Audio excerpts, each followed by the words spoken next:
Vratna kralježnica je zapravo jedna vrsta zapravo operacija vratne kralježnice je jedna vrsta liječenja koja u biti nije prva stvar koju napravimo kad vidimo pacijenta koji ima problema sa kralježnicom. Dakle, to je nešto što bi ipak trebalo zadržati kao jednu zadnju metodu kod najtežih slučajeva. Ali svakako da postoje ljudi koji ne mogu profitirati od nijednog drugog načina liječenja nego od operacije. Operacija vratne kralježnice je danas, barem bi trebala biti, rutina i to minimalno invazivni način operacije vratne kralježnice, gdje se kroz prednji pristup, kroz jedan minimalni rez sa prednje strane, dolazi do diska koji je bolestan, on se izvadi, očisti se, dakle svi živci se dekomprimiraju od pritiska koji je bio uzrok bolovima kod pacijenta, te se postave umjetni materijali ovisno o vrsti slučaja do slučaja, te se potom pacijent nakon oporavka slika i pogleda se da li su svi ti implantati na pravom mjestu.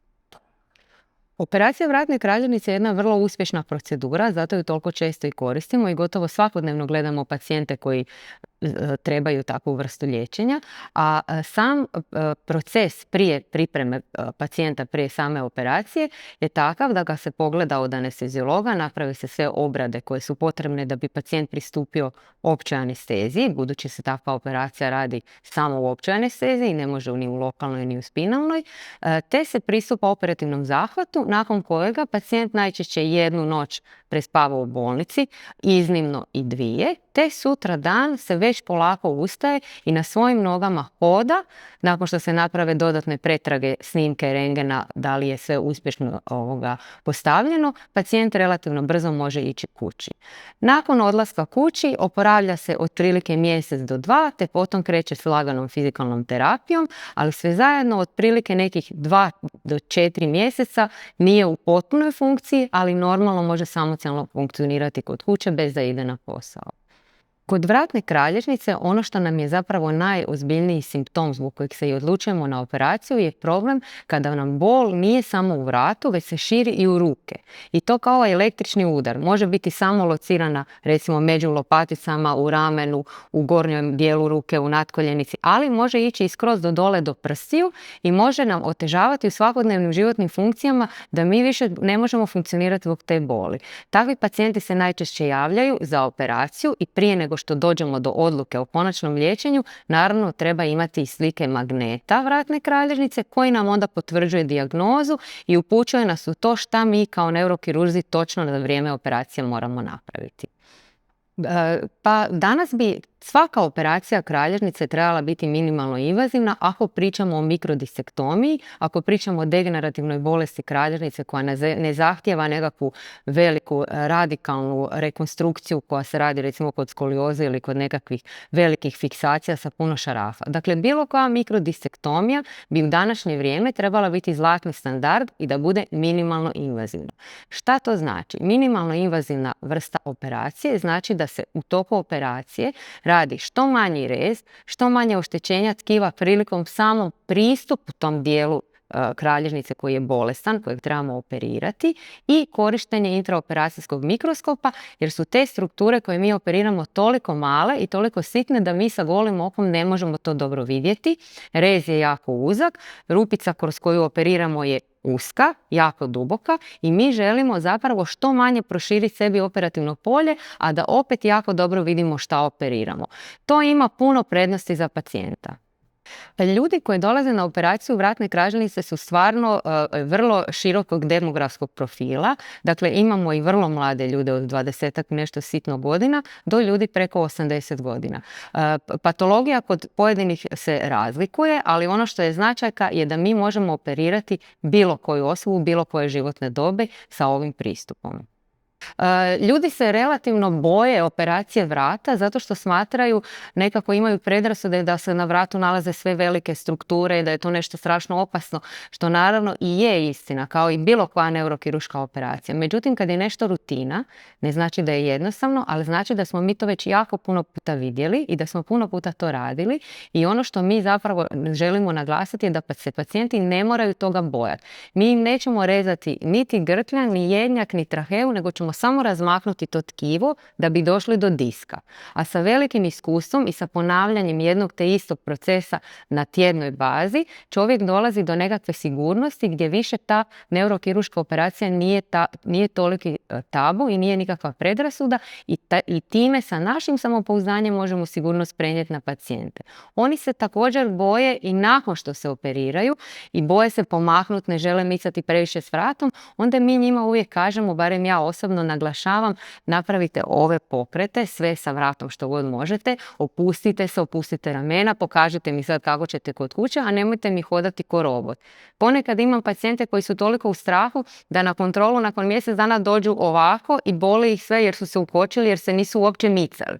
Tako da je jako važno dobro ih educirati i iskomunicirati da oni nakon operacije se moraju opustiti, a ne da ih onda moramo slati na fizikalnu terapiju zbog opuštanja muskulature koja u biti nema veze sa samom operacijom, nego više sa njihovim strahom i ukočenošću, a ono što smo s operacijom dobili, njima će nestati bol u ruci, ali ako su previše zgrčeni, može ih i dalje boliti vrat. Dakle, to je važno da razjasnimo prije otpuštanja doma. Da, sad spremno. Odluka za operaciju, bilo vratne kralježnice, bilo lumbalne, bilo karpalnog kanala, bilo koje vrste operacije, ponekad se može donijeti isti čas čim se vidi pacijenta, čim se vidi magnet, čim se vidi jedna od tih pretraga koje oni moraju donijeti, a ponekad treba tjedne pa čak i mjesece da bi se čovjek odlučio da li je operacija najbolji način liječenja. Za one pacijente, a ima i takvih, koji su školski primjeri nekakvog problema koji se rješava s operacijom, već kod prvog posjeta neurokirurgu možemo im uštediti cijeli jedan niz zavrzlame i odlaska od jednog doktora do drugog, od fizikalne do blokada, do ne znam ni ja kakvih sve lijekova i teških analgetika i opijata, da im kažemo isti čas, gledajte, ovo je za operaciju, to bez operacije neće proći. Time smo uštedili pacijentu vrijeme, novac, gnjavažu i naravno taj njihov strah gdje oni čekaju i ne znaju šta se događa i nesigurnost. To je jedna grupa pacijenata. Jedan dio njih se pokuša ići na to da se ne operira, nego da se prvo sa nekim manje invazivnim metodama riješi problem, ali naravno to ne vrijedi kod svih. A jedini način da saznate jeste li vi ta osoba je da dođete na početni razgovor kod neurokirurga sa slikama magnetne rezonance i naprosto se prepustite s povjerenjem našem mišljenju, jer u biti ono što bi neurokirurg trebao napraviti je objasniti pacijentu koje su opcije. Ako napraviš to, desit će se ovo. Ako napraviš ovo. Dakle, da mi njih informirano o tome obavijestimo, da oni sami donesu odluku šta misle da je za njih najbolje, uz naravno naše vodstvo, bez da gube vrijeme i lunjaju od jednog do drugog, nego da na jednom mjestu vide točno koji im je prvi korak. Za tu operaciju. Ovako, za operaciju karpalnog kanala za mene osobno dovoljno je da se posjeduje pretraga MNG koja potvrđuje da se radi o pritisku na živac koji se nalazi u šaci i služi za inervaciju i motoriku u prva 3 prsta. I da imamo kliničku sliku, to je da tog pacijenta ili boli, ili mu jako trnu prsti, ili ima slabost motorike pa ne može recimo dignuti čašu ili nešto tako. Dakle, 2 stvari mora imati. MNG i kliničku sliku. Pacijenti koji se najčešće javljaju na operaciju karpalnog kanala su također vrlo raznoliki, zato što su raznoliki razlozi zašto se taj sindrom javlja. Ono što najčešće viđamo su pacijenti koji puno rade s rukama. Ne moraju nužno biti fizički radnici ili neko ko radi u dućanu ili nešto puno s rukama slaže. Mogu biti i ljudi koji puno rade za kompjuterom i onda jako zanimljivo možemo vidjeti onaj ko više radi s desnom rukom, s mišem, ima češće na desnoj strani taj problem, a neko drugi ko više koristi lijevo ako je ljevak, ima na lijevoj ruci. Ono što jako često viđamo, mislim naravno i kod nekih sportova i tako dalje, ali ima i vrsta sindroma karpalnog kanala koji nisu odmah za operaciju, nego se mogu probati tretirati sa raznim udlagama, s fizikalnom terapijom. Recimo u nekim stanjima, na primjer u trudnoći, može se javiti sindrom karpalnog kanala kojeg ne mora se nužno odmah operirati, nego se može pričekati da nakon trudnoće tijelo, odnosno edemi, malo splasnu pa nestanu i problemi.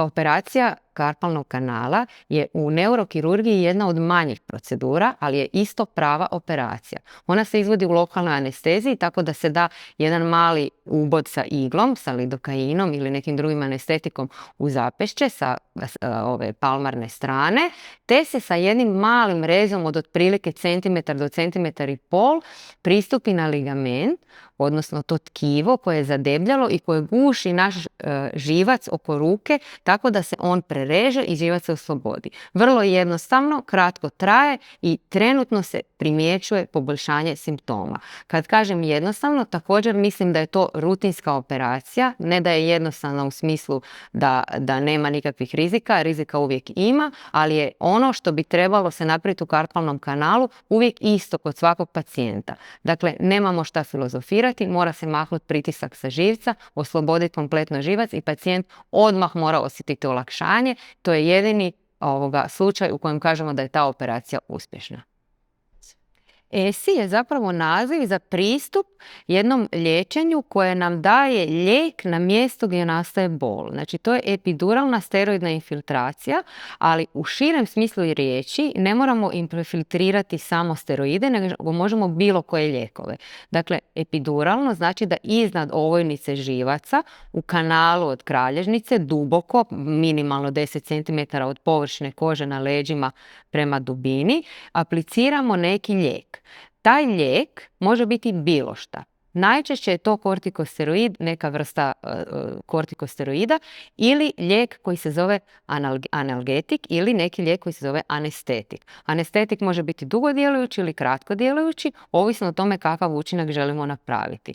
ESI je metoda koja može biti čak i dijagnostička, pa onda dajemo kratkodjelujući anestetik, apliciramo ga i vidimo da li smo postigli nekakav učinak. Ako pacijenta manje boli, onda smo dijagnostički saznali da je od tog dijela gdje smo stavili lijek došla bol. I tim u vezi možemo dalje odlučivati kako ćemo ga liječiti. ESI je metoda koja je puno manje invazivna nego bilo koja vrsta operacije, pa čak i minimalno invazivna operacija, zato što je ESI podrazumijeva samo jedan ubod u leđa pod lokalnom anestezijom, dakle isto minimalna bol, skoro nikakva, poput uboda komarca, te se sa tom iglom pod kontrolom rentgena ulazi na mjesto gdje se potom aplicira lijek koji onda nama ublažava bol koja je ili od stisnutog živca ili od degenerativne bolesti ili nečeg trećeg, te se na taj način kratkoročno i naravno ne zauvijek možemo riješiti nekih simptoma. U međuvremenu, dok taj ESI djeluje, bolest se može sama od sebe malo smiriti, pa u trenucima dok nam je ESI pokrio te bolove, pacijent lakše može provoditi fizikalnu terapiju. ESI kod nekih pacijenata može biti i trajno rješenje, dakle može se sa ESI-em odgoditi u potpunosti operacija. Dakle, neki pacijenti koji nam dođu sa recimo velikom akutnom ekstruzijom diska koja je stisnula živac, dobiju ESI. Ta ekstruzija živca se malo po malo sama resorbira, zato što je to prirodan tijek bolesti svakog ekstrudiranog diska koji se odvojio od svog matičnog prostora gdje se inače nalazi, u biti spontana resorpcija. Nakon što se taj disk otopi sam od sebe, ESI nam djeluje da nam ne traje bol. Kad ESI prestane djelovati, taman je i tada taj ekstrudat zapravo samo od sebe se riješio. Moram napomenuti da se ovo ne događa kod svih pacijenata, nego tek kod jednog manjeg dijela, ali u svakom slučaju ponekad se jako isplati prvo probati sa ESI-em kako bi se odvodio operativni zahvat. ESI nije metoda koja liječi uzrok neke bolesti, nego samo posljedicu, odnosno simptome, i kod nekih pacijenata nije dugoročna, odnosno trajna. U najboljem slučaju može trajati recimo do godinu dana, a ako pacijent ima teške promjene u kralježnici koje podrazumijevaju promjenu koštane strukture i nekakvu tešku degenerativu koja neće sama od sebe proći, onda se taj ESI mora ponavljati, ponekad i 5-6 puta. RFA je skraćenica od imena radiofrekventna ablacija. Šta to znači? Radiofrekventna ablacija je metoda kojom se putem žičica, odnosno elektroda, aplicira velika temperatura od 80 do 90 stupnjeva na bilo koji dio tijela. U slučaju neurokirurgije mi ju koristimo najčešće u tretiranju lumbalne kralježnice, odnosno točnije rečeno malih zglobova lumbalnih kralježaka. Mali zglobovi su zglobovi između svakog pojedinog kralješka koji su ponekad uzrok svih bolova u kičmi. Mi prvo moramo saznati koji su ti pacijenti sa našim kliničkim i neuroradiološkim metodama kako bismo odabrali ko će najbolje reagirati na RFA. Kad odaberemo takvog pacijenta i nađemo koji točno zglob njih najviše boli, onda se žičica, odnosno elektroda, sa jednom samo punkcijom s leđa pod lokalnom anestezijom, pod kontrolom rentgena, aplicira u područje zgloba koji je najbolniji. Tim putem se s visokom temperaturom sprže svi mali sitni osjetni nastavci koji su uzrok, odnosno prenositelji boli iz malog zgloba i time se ta bol ukloni. Također bi napomenula da RFA isto nekad nije trajna metoda i mora se ponavljati, a kod nekih pacijenata kod kojih se da RFA i oni potom zbog smanjenih bolova mogu lagano krenuti na fizikalno i vratiti se svom aktivnijem životu, bolovi u međuvremenu mogu i sami od sebe nestati. Pacijenti kad dolaze na pregled kod mene u Neurospine, u specijalnu bolnicu, mogu očekivati da će doći sa problemima, a otići će u potpunosti upoznati sa načinom rješavanja svojih problema. Dakle, ja ću im objasniti šta im je, šta da rade, koje su sve opcije, da razumiju svoju bolest i da ako smatram da je to nužno, sami shvate kojim načinom žele krenuti u put liječenja. Ponekad tog izbora nema, nego naprosto se mora pristati na ono što je liječnik preporučio, a ponekad ima i više metoda, odnosno više nekakvih načina kako bismo pristupili tom problemu. U svakom slučaju, ono što je garantirano je da će svaki pacijent sigurno shvatiti šta mu je i smanjit će tu nekakvu sumnju i strah zato što će biti upoznat sa onim dijelom procesa liječenja koji je ispred njega i sa nekakvom prognozom šta može očekivati, koliko je taj problem velik i koliko dugo će trebati da ga riješi.